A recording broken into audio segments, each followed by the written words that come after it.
Hey guys, so today we're going to be talking about Japanese, and if you've ever felt lost, confused, and straight up stuck, you're not alone. So that's why in this video, I want to talk about a way to actually start learning Japanese the right way. Now, I do think textbooks could work, but it's definitely really boring because you're alone, and the textbook doesn't even know where you're at. And I know a lot of people that started downloading a bunch of apps, like they got 10 Japanese apps, but they just kind of tap away and they think they're learning, but they could, but it's definitely just a supplement, in my opinion. And I really want to prevent you guys from wasting weeks, months, years of not learning how to write, read, or even speak Japanese. And that struggle is just not worth it. So I've been teaching Japanese for a while now with over 300,000 followers on TikTok, over 175,000 subscribers on YouTube. And at this point, I'm really happy to have helped like tens of thousands, if not millions of people learn Japanese and understand Japanese culture. And personally, I've had close to 1,000 students that I've taught Japanese.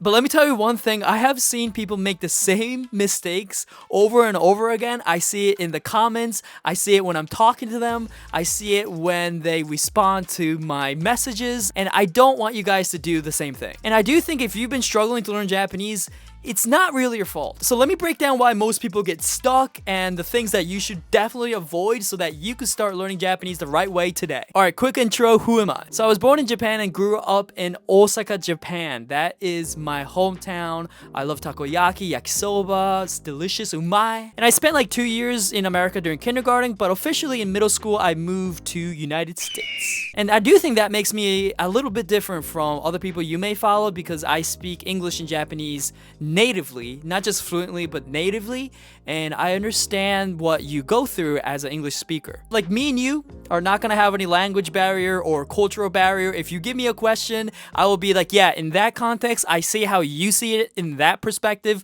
but in a Japanese perspective, you know, Japanese perspective is a little bit weird, a little bit funky, a little bit different. Let's keep it different, but I will be able to explain it to you thoroughly. And when I came to America, a lot of people would ask me, how do I say this in Japanese? How can I actually start learning Japanese, especially after like anime popped off? But I have seen, like I said, them make a lot of mistakes that cost them a lot of time and money. And here's some of the reasons they get stuck. First of all, they download apps that supposedly teach you how to speak Japanese with grammar, but understanding grammar through just an app is not the best. I think apps could be great for short form phrases.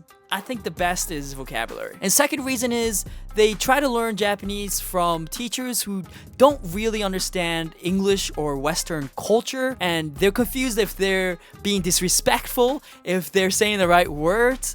And I could be like, yeah, in that context, that would be actually disrespectful. That would piss off a lot of people. But in that context, that's totally normal. You're actually more awkward to not use that phrase. And I will be able to explain that to you. And finally, I have seen people memorize a bunch of words and phrases, but not knowing how to actually use them and how to actually pronounce them. Like, don't get me wrong, you definitely need to know a lot of words. And that could be a fun part. And that could definitely be something that you should be proud of, but that doesn't mean you could speak Japanese. So after witnessing this, I was like, no way that Japanese learning has to be this hard, this grueling, and this much of a struggle where people give up. I'm like, don't give up, never give up, never give up. That's why I built Matsu Academy, to actually teach Japanese that makes sense. So let me tell you a little bit more about it. First thing you have to know in Japanese are the writing systems, hiragana and katakana. And we start from the basics, hiragana, where I literally walk you through how to write each and every single hiragana letter, what the differences are, and how to pronounce them. And I emphasize hiragana because it is definitely the first writing system that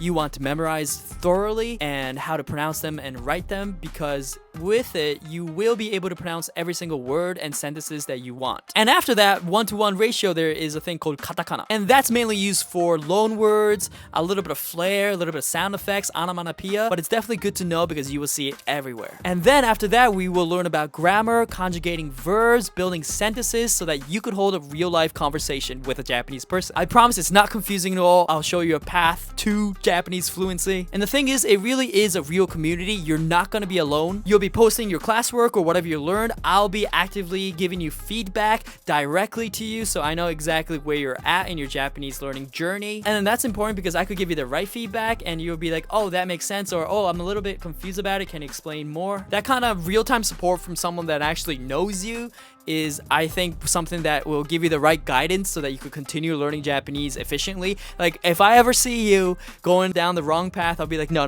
this is what you have to focus on. Let me see you write this sentence, and I'll be like, okay, I see that you're probably at this level, so you could definitely focus on this part of this course. And I want to emphasize culture and real life Japanese so that you will be thinking in Japanese. Imagine that. And what I mean by that is that you'll actually learn how to speak Japanese naturally. For example, let's say you want to say, I want to eat ramen. Google Translate might give you something like, watashi wa ramen wo tabetai desu. Now, that's not technically wrong, but with desu, it implies that you're speaking formally. And if you're speaking formally in that way, then maybe you want to avoid saying tabetai, which is a little bit casual. You might have to be a little bit indirect and say, hiru wa ramen ga tabetai kamoshiremasen. For lunch, I might want to eat ramen. That's kind of something that Google Translate and apps will not be able to teach you. But if you're casual, then you actually want to say ramen tabetai. You don't need desu, but it's because it's casual. And these are the stuff that actually makes you fluent and be able to speak Japanese to a Japanese person. Now, another thing that I do think is important to learning Japanese is definitely immersion. I definitely would recommend watching anime with subtitles, not dubbed, or even without subtitles. Definitely in the beginning, I understand that you won't be able to understand anything, but your brain will be working subconsciously without you consciously understand it, and it's definitely something that's true. Now, obviously, we're not 3 to 6 years old anymore, so we can't just rely on immersion.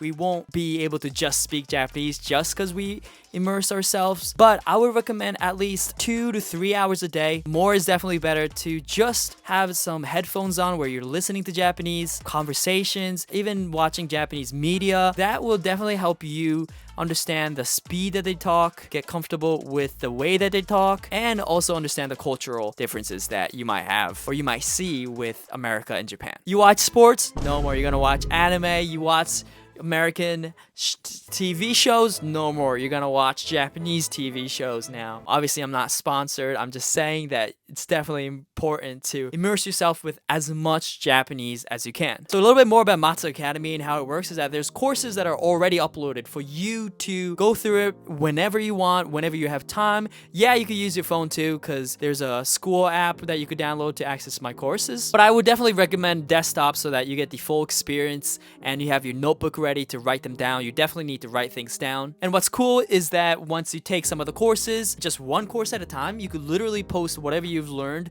to the community tab and I will review it probably that day. I'll probably give you tips on what you did right, what you might need improvement on, some guidance that could really help you out. And the thing is, there's already students that's posting their classwork. It's so fun, even for me to grade it. It's kind of cool to see what's going on, what kind of things that they find interesting about hiragana or the grammar part. Tell them what kind of things they're doing an amazing job. Tell them what kind of guidance they might need. And students are encouraged to post anything, even about their life, and say something like, there's a tree in Japanese, or just talk about life in general. There's a chat section where we can interact as a community. I'm always out there asking questions and polls as well. And it's nice to see that they're getting feedback, improving every day. I'm able to give them that inspiration, that motivation that they need to continue learning Japanese and the reasons why you should learn Japanese. And I love seeing that we are fostering confidence while speaking Japanese, and that's something that I really want to emphasize because Japanese is not easy. But there's a reason you wanted to start Japanese, right? Maybe you wanted to actually go to Japan and get the full experience because Japanese people are not good at English. And the only way to talk to them probably is through Japanese. And some of them started with zero Japanese and now they have memorized hiragana, katakana, and making sentences in Japanese as we speak. So if you've ever wanted to go to Japan and get the full experience that Japan has to offer, if you've ever wanted to watch anime and TV shows without subtitles, if you've ever wanted to pass the JLPT and get a job in Japan and actually live there, I think Matsu Academy is going to be your first step. Alright, so here's the deal. If you're serious about learning Japanese and not want to waste a bunch of time and money, I made Matsu Academy for just that. So it has courses that actually make sense. Real community led by me to keep you motivated and inspired and keep on remembering the real reason why you started this training arc. You get live coaching and feedback so that you never get stuck. And I believe it's the fastest and the most efficient way for you to achieve Japanese fluency. So click in the link in the description to get started today. I really don't want you to be that person that always wanted to speak Japanese, always wanted to learn Japanese, but said, oh, I'll do it tomorrow and never got started. I'll see you inside Matsu Academy. Your training arc starts now.